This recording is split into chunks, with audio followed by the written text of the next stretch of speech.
gruaja të cilën më së shumti e ka votuar populli i Kosovës në zgjedhjet e 9 shkurtit është Albulena Haxhiu. Në vend se ta respektojnë popullin, e luftojnë Albulenën. Dhe kush e bën këtë? E bëjnë edhe 10 deputet që sot janë në opozit dhe e kanë votu zajednicën me 27 qershor të vitit 2013. Po ashtu 10 deputet që sot janë në opozit e kanë votuar amnestimin e kriminalëve serb në veri me 11 korrik 2013.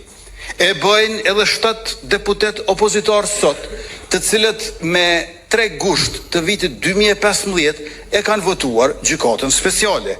Dhe e bëjnë 15 deputet opozitar që janë tani e patën votuar demarkacionin me malë në zi me 21 mars 2018.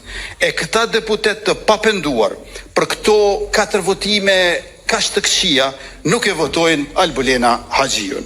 Dhe bile ja pamundësojnë korumin kuvendit për votim të fshehtë. 5 deputet opozitar i kanë votuar të 4 këto të këqija, kurse Albulena Haxhiu as